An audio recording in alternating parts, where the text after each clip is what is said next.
It was a Sunday morning in Willow Creek, the kind where the air smells like fresh-cut grass and the biggest drama is usually whether the Robinson sprinklers are running too long again. I was on the porch, sipping my coffee black, no nonsense, while my wife Emily scrolled through her phone, her iced tea sweating onto the coaster. The neighborhood was quiet, except for the faint hum of a lawnmower 3 houses down.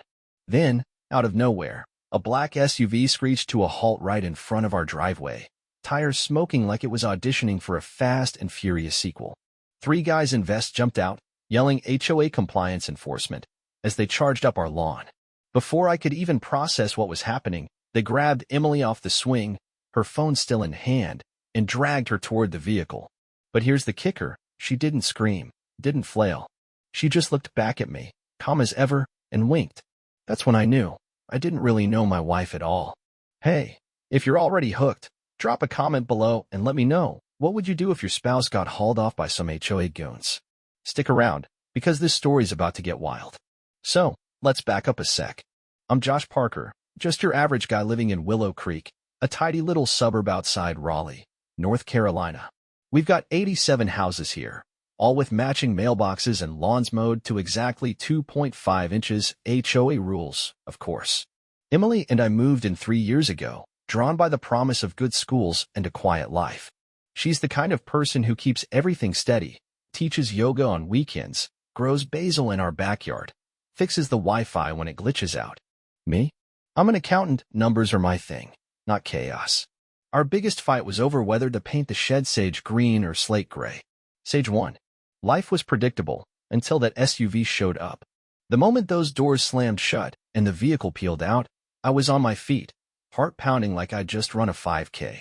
I dialed 911, fumbling over my words as I tried to explain.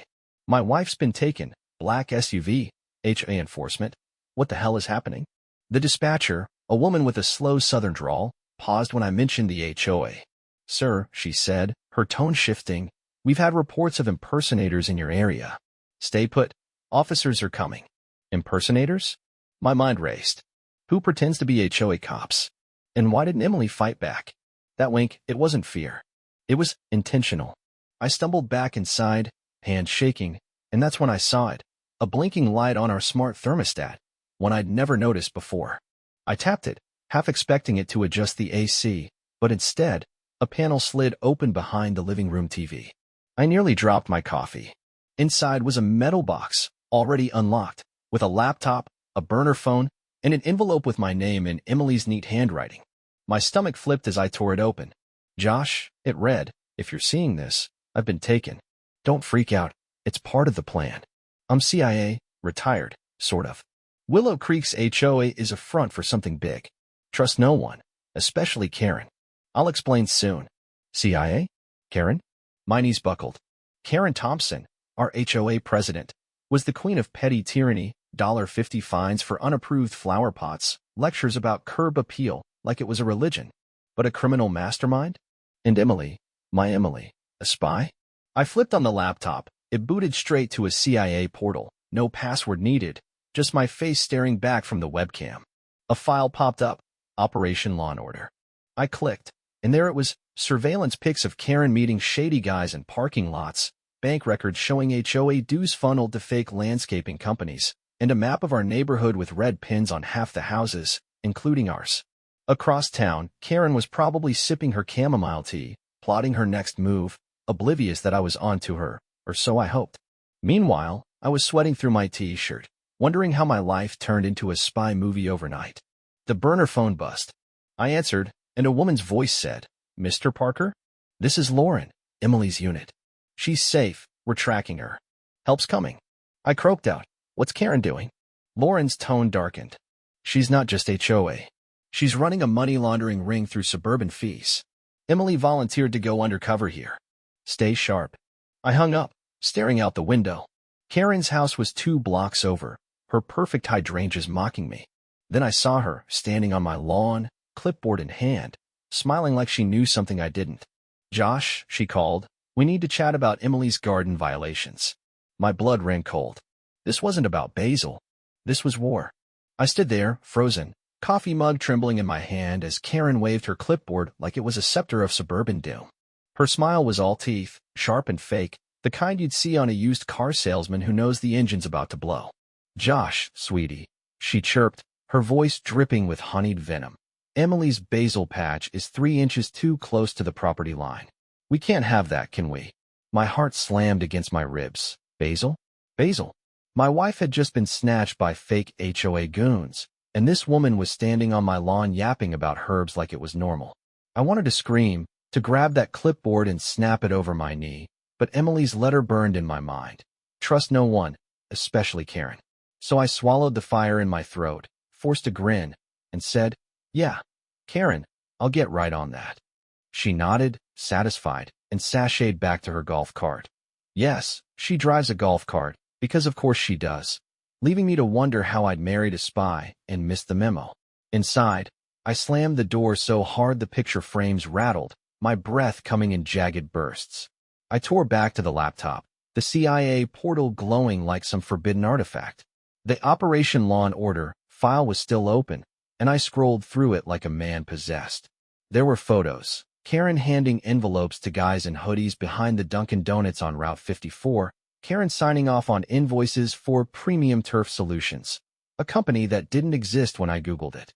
Then I saw the numbers. $12,000 from our HOA dues last month alone, funneled through fake fines and community upgrades to an offshore account in the Caymans. My stomach churned.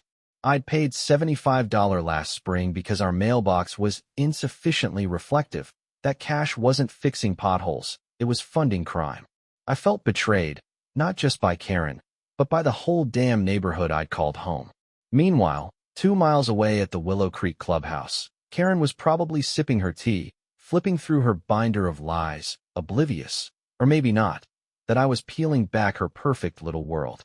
I pictured her there, surrounded by her cronies, plotting her next move while I sat here, a ticking time bomb of rage and confusion. The burner phone buzzed again, snapping me out of it. "Josh, it's Lauren," the voice crackled. "Emily's GPS is pinging from the clubhouse basement. She's okay, but we need you to do something." My pulse spiked. "Me? I'm an accountant, not James Bond." Lauren didn't laugh. "There's a security hub in your garage. Emily wired it into your smart lights. Plug this code in, 7-3-9-1. It'll blind their cameras. You're our eyes now." I bolted to the garage, nearly tripping over Emily's old yoga mats.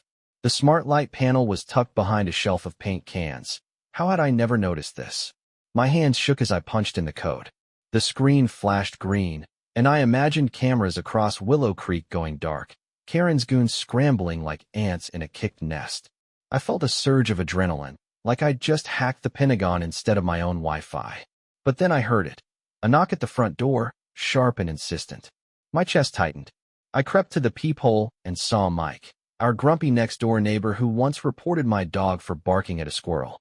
He was holding a rake, but his eyes darted like he was casing the joint. "Josh, open up," he barked. "Karen sent me to check your gutters. New ordinance." Gutters? At 10 a.m. on a Sunday? I didn't buy it. Emily's words echoed. "Trust no one." Later, Mike," I yelled, locking the deadbolt. He lingered, muttering something into his phone, then shuffled off. My mind raced. Was he one of them? How deep did this go? I ran back to the laptop, pulling up a live satellite feed from the CIA portal. There it was, the black SUV, parked behind the clubhouse, half hidden by a row of azaleas. And then I saw movement. 2 figures dragging a trash bin toward the back entrance. My gut twisted. Was Emily in there? I wanted to run to her, to kick down doors and demand answers. But Lauren's voice rang in my head. "Stay sharp." Across town, Karen was likely barking orders, her fake smile cracking as her cameras blinked out. Here I was, sweating in my garage, a suburban nobody turned reluctant hero. The phone buzzed again. "Lauren." "Good work, Josh. Cameras are down. We're moving in, but we need a distraction. Can you get to the clubhouse?" My mouth went dry. "What, like now?" "Yes," she said, firm. "Act normal. Stall Karen. Emily's counting on you." I hung up, my heart a drumroll. I grabbed my keys, a baseball cap, and a fake smile of my own. If Karen wanted a fight, she'd get one, just not the kind she expected. I peeled out of the driveway in my beat-up Honda Civic, the engine groaning like it knew this wasn't just a trip to Home Depot. My hands gripped the wheel so tight my knuckles turned white, and every pothole on Maple Lane jolted me like a warning shot. The clubhouse was only 6 blocks away, but it felt like I was driving straight into a hurricane. Karen's hurricane. Emily's face flashed in my mind, that wink searing my brain. She was counting on me, and I'd be damned if I let her down. The radio blared some cheery pop song about summer love, and I punched it off. Silence was better for plotting how to face the queen of HOA hell without losing my nerve. As I pulled into the clubhouse lot, I spotted Karen's golf cart parked out front, gleaming under the noon sun like a suburban throne. A handful of neighbors milled around, old Mrs. Carter watering the petunias, Tom from down the street unloading folding chairs for some fake HOA meeting. Normal stuff, except now every glance felt like a spotlight, every wave a coded signal. I threw on my cap, took a deep breath, and stepped out, pasting on a grin so wide it hurt. "Hey, Tom," I called, waving like I wasn't about to walk into a viper's nest. He nodded back, oblivious, and I hustled toward the entrance, my stomach doing flips like a kid on a trampoline. Inside, the air was cool and smelled like lemon cleaner, but the vibe was anything but fresh. Karen stood at the front of the meeting room, her lavender blazer crisp as ever, barking at a guy with a clipboard, probably another one of her lackeys. No, the signage budget is non-negotiable," she snapped, her voice slicing through the hum of the AC. Then she saw me. Her eyes locked on mine, and for a split second, I swear I saw a flicker of surprise, maybe suspicion, before her smile snapped back into place. "Josh Parker," she trilled, gliding over like a shark in heels. "Here to discuss that Basil issue in person? So proactive." My throat tightened, but I forced a laugh. "Yeah, you know me, Karen, big on community spirit." She tilted her head, studying me like I was a weed in her perfect lawn. "Good," she purred, "because we've got a special agenda today. Stick around." My pulse kicked up. She was testing me, and I was testing her right back. I nodded, sliding into a chair near the front, my mind screaming, "Stall her, Josh. Buy time." The room filled up. Neighbors I'd grilled burgers with, swapped small talk with, now potential pawns in whatever game Karen was playing. Across town, Lauren and Emily's team were probably gearing up, creeping through some secret tunnel I didn't even know existed. Here, I was the decoy, sweating through my polo shirt, praying I didn't blow it. Karen launched into her spiel. "HOA dues up $20 next quarter. New rules about mailbox decals. Blah, blah, blah." I raised my hand, cutting her off mid-sentence. Karen, quick question. Why is the landscaping budget $9,000 this month? I mean, the grass looks fine to me." Her smile faltered, just for a heartbeat, and the room went quiet. Emotional hook number 1. I'd hit a nerve, and everyone felt it. "Well, Josh," she said, recovering fast, "we're upgrading the sprinkler system. Efficiency matters." Lie. I knew it, she knew I knew it, but I pressed harder. "Sprinklers, huh? Funny, I saw a truck back there unloading trash bins, not pipes." A murmur rippled through the crowd. Hook number 2. Doubt was spreading. Somewhere below us, Emily was waiting, her life on the line, and I was up here tossing pebbles at a dragon. Karen's eyes narrowed, but she kept her cool. "Trash bins are part of maintenance," she said, clipped and cold. "Next question?" I leaned back, feigning innocence, but my heart was a jackhammer. I glanced at my watch, 11:47 a.m. Lauren said 12 minutes tops for the team to breach. I had to keep this circus going. "One more," I said, loud enough for the back row. "What's with the black SUV out back? Looks kinda official." That did it. Hook number 3. Heads turned, whispers erupted, and Karen's clipboard twitched in her grip. She opened her mouth to answer, but a muffled thud echoed from below like a door slamming underground. My blood ran cold. Karen froze, her facade cracking, and I saw it. Fear. Not of me, but of whatever was coming. "Meeting's adjourned," she barked, snatching her binder and bolting for the side door. I jumped up, adrenaline surging. "Wait, Karen, what about the budget vote?" I yelled, chasing her, neighbors trailing behind me like confused ducklings. She didn't stop, she was running now, heels clicking, and I knew the clock was ticking faster than I'd thought. Outside, the SUV roared to life, tires squealing as it peeled around the clubhouse. At the same time, I caught a glimpse of motion near the back, a trapdoor in the flower bed swinging open, and there she was, Emily, dirt-streaked and fierce, climbing out with a stun stick in hand. My chest exploded with relief, pride, terror, all at once. "Josh," she shouted, spotting me. "Keep them distracted." Karen spun, saw her, and let out a hiss like a cornered cat. I didn't think. I just acted, sprinting toward the crowd, yelling, "Hey, everyone, free lemonade in the lobby." It was chaos, glorious chaos, and it bought Emily the seconds she needed. The clubhouse erupted into a swarm of chaos, and I was the eye of the storm, shouting about lemonade like some deranged PTA dad while my heart pounded a war drum in my chest. Neighbors surged toward the lobby, their voices a tangle of confusion. What SUV? Free drinks. And I caught a glimpse of Karen, her lavender blazer a blur as she shoved past Tom and bolted for the side exit. My legs burned to chase her, to tackle her right there on the manicured lawn, but Emily's voice cut through the haze. "Josh, keep them distracted."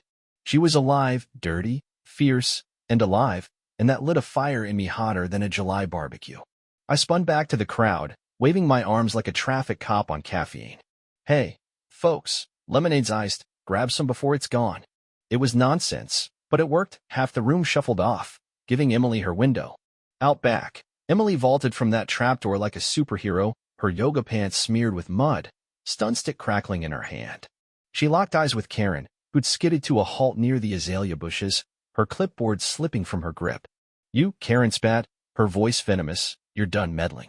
Emily didn't flinch, she just smirked, twirling that stick like she'd been born for this moment. My chest swelled with something wild, pride, awe, a little fear, because this wasn't the woman who'd argued with me over shed paint. This was a force of nature. I wanted to cheer, to run to her, but I had a job, chaos. So I doubled down, yelling, "Hey, Tom, but you can't chug 2 cups." Tom, bless him, took the bait, lumbering off with a grin, dragging Mrs. Carter with him. Across the lot, the black SUV revved, its driver, a beefy guy with a buzz cut, leaning out the window, barking into a radio. Karen darted toward it, but Emily was faster. She lunged, swinging that stun stick with precision, and zapped Karen's arm mid-stride.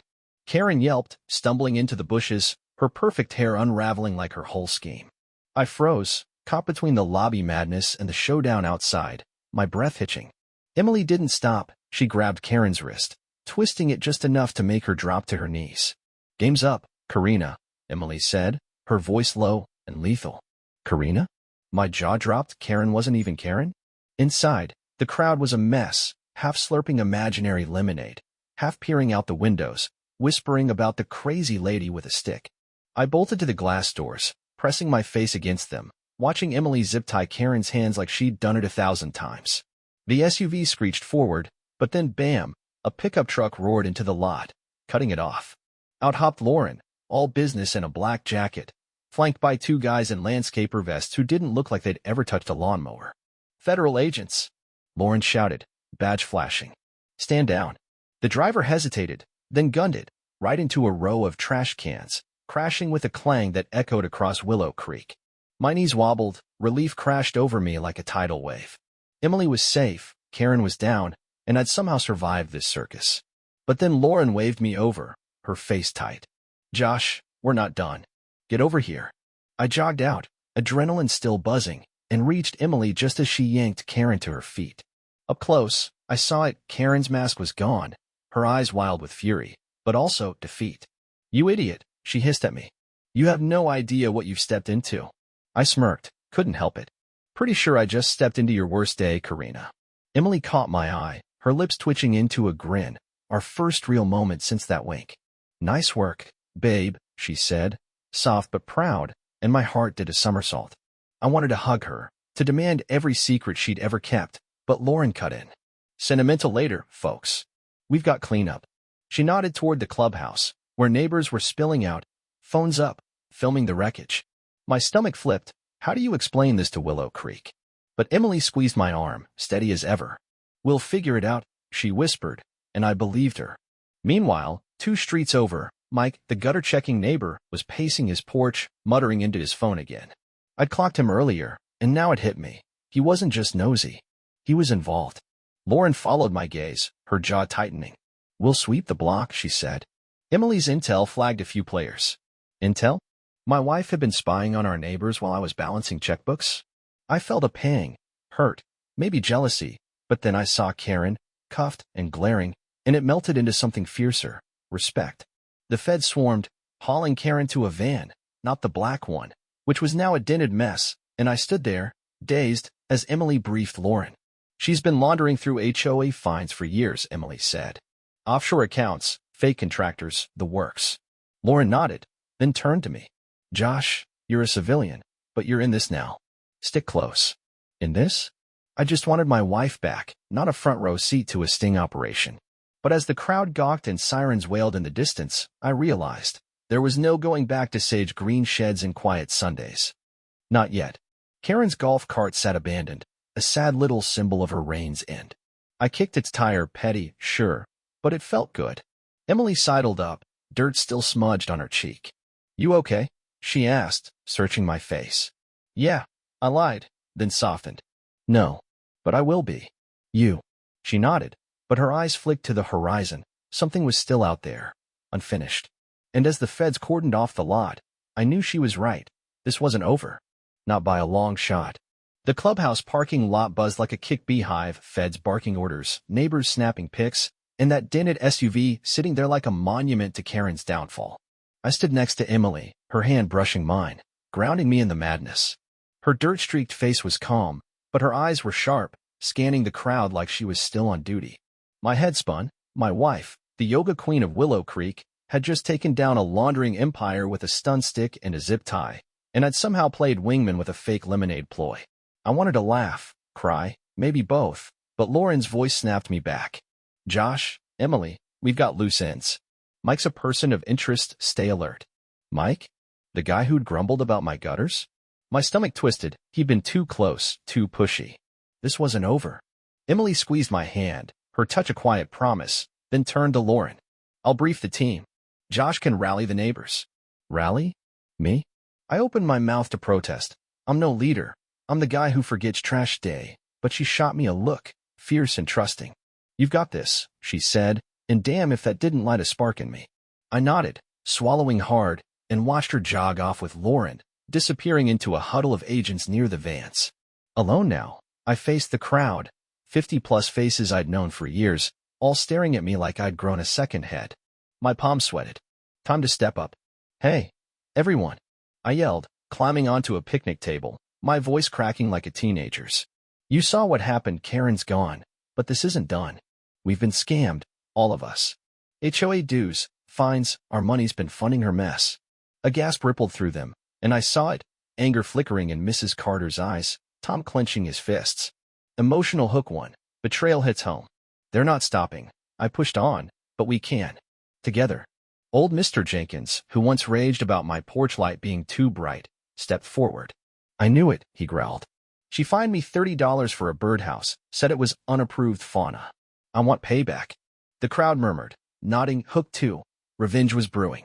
Across the street, Mike's porch light flicked on, and I caught him pacing again, phone pressed to his ear.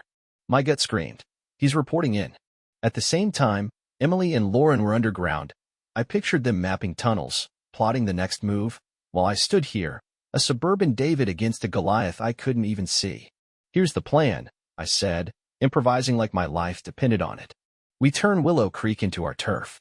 Watch everything, cars, people, anything weird. Karen had help, and they're still out there. Mrs. Carter raised her hand, shaky but determined. I've got security cameras, caught that SUV circling last week. Tom grinned. I've got a drone, bought it for fun, but it's got a night lens. My chest swelled, hook three. We weren't victims anymore, we were a team. That night, we met in my backyard, 20 of us, huddled under string lights Emily had rigged years ago, which I now realized doubled as motion sensors. The air crackled with purpose, grill smoke, sure, but also defiance. I laid out Karen's scam, the feds takedown, and Mike's suspicious vibes, keeping it simple but real.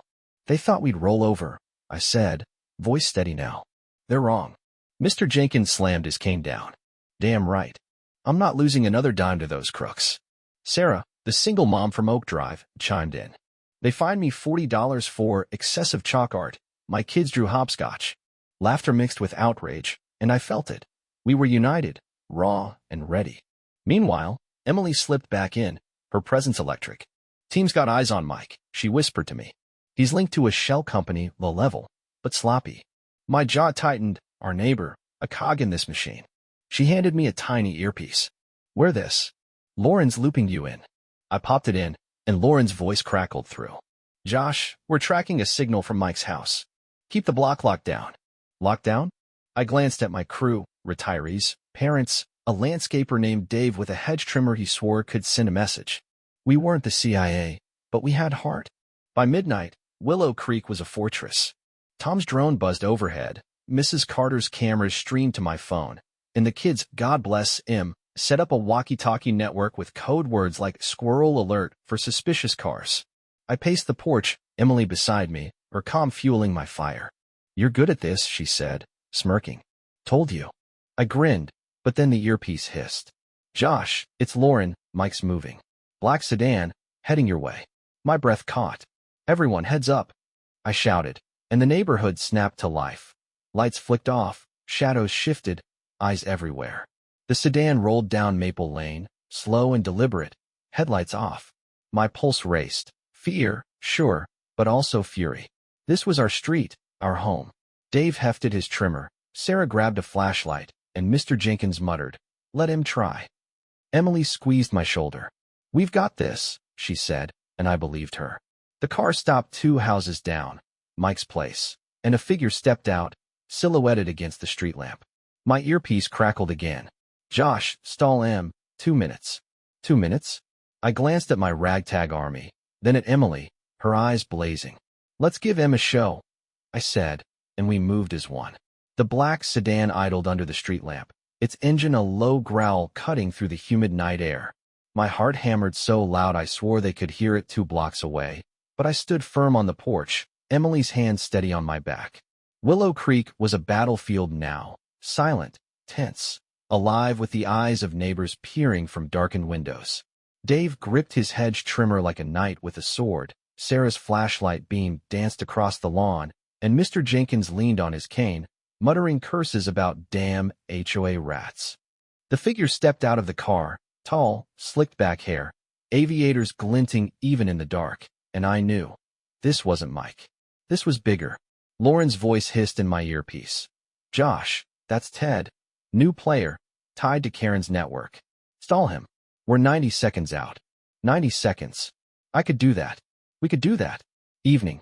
I called, stepping off the porch, my voice loud and fake cheery, cutting through the stillness like a spotlight. Ted froze, head snapping toward me, and I felt every neighbor hold their breath. Lost your way? Clubhouse is closed. Big mess today, you probably heard. Emotional hook 1, bravado masking panic, and I saw it land. His shoulders stiffened, unsure. Emily slipped behind me, whispering, keep him talking, before vanishing into the shadows with that a grace I was still wrapping my head around. Ted smirked, adjusting his aviators. Just checking on a friend, he said, smooth as oil. Mike's place. HOA business. Mike? My gut twisted. He was in deep, and this guy was his cleanup crew. Across the street, Tom's drone hummed faintly, its red light blinking as it hovered above Ted's car, our ace in the hole. At the same time, Lauren's team was closing in. I pictured them sprinting through backyards, silent and lethal, while I played suburban bouncer. HOA, huh? I said, strolling closer, hands in my pockets like I wasn't sweating bullets. Funny timing. Karen got hauled off today. You her replacement. Hook 2. I dangled the bait, and Ted's smirk faltered, his hand twitching toward his jacket. Karen's old news, he snapped. I'm here to stabilize things. Stabilize. Right. I laughed, loud and sharp. Good luck with that. Whole block's pissed about her scams. You might want to rethink your gig. That's when it happened. Sarah flicked her flashlight on, full blast, right in Ted's face. He flinched, cursing, and Dave revved his trimmer, the roar splitting the night. Mr. Jenkins yelled, get off our street, you sleaze, and the kids' walkie-talkies crackled. Squirrel alert! Squirrel alert! Chaos erupted, glorious, beautiful chaos, and Ted stumbled back, blindsided by our ragtag rebellion. Hook 3. The neighborhood roared to life, and I felt it, a surge of pride so fierce it burned. These weren't just neighbors, they were warriors, and I was one of them. Ted bolted for his car, but then, whoosh, a cloud of pink powder exploded from the lawn flamingos Emily had rigged earlier that week. I'd forgotten about those, motion sensors, dye canisters, her little just-in-case trick. He coughed, swatting at the neon mist, now glowing under Sarah's UV light like a disco villain. The crowd cheered, Mrs. Carter hooped, Tom fist-pumped, and I couldn't help it. I laughed, a real gut-deep laugh, as Ted slipped on the grass, a pink-streaked mess. Right on cue, Lauren's truck screeched around the corner, feds piling out, shouting, "Hands up!" Ted didn't stand a chance, cuffed in seconds, still spitting glittery dust. Emily emerged from the shadows, stun stick gone, her grin wide and wild. She grabbed my hand, pulling me into a hug that felt like home. Dirty, sweaty, perfect. "You're insane," she murmured, laughing into my shoulder. "You're one to talk." I shot back, my voice thick with relief. Lauren jogged over, nodding approval. "Clean sweep. Mike's in custody, Ted's singing already. Willow Creek's off their radar." Off their radar?